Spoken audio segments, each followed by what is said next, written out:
Brought to you by the Digital Union, a part of Teller at The Ohio State University.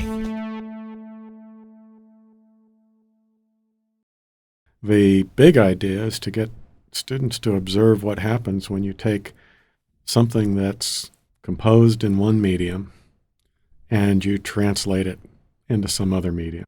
We work with unpublished, typically 19th century, some 18th century British and American manuscripts. Students transcribe them using a markup language developed by the Text Encoding Initiative that asks them to embed in their transcription not just the letters and words that appear on the manuscript, but also information about them.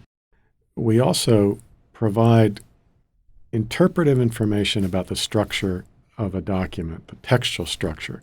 So not the way it looks on the page. What we want to record in our transcriptions is whether we're looking at a salutation, say, of a letter, a date, the body of a letter. If somebody refers to cis, for example, you can't very well search for that person by their proper name unless the transcription has some embedded note that says, oh, by the way, cis is Sophia Hawthorne. Last quarter, my students and I worked with a journal that someone kept during a trip across the Atlantic in a single-wheel paddle wheeler steamer. But it's a 9-day rocky trip across the Atlantic Ocean, and then they took a tour of Europe.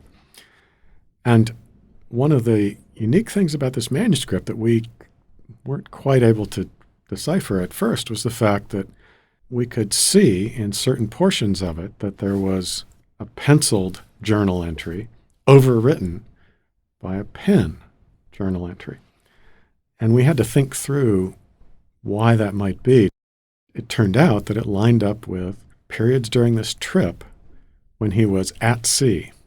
Not necessarily on a ship, because sometimes when he was on a ship anchored in some quiet bay, he would write in ink. The working hypothesis, of course, is that on a tossing ship, he didn't want to risk writing with ink.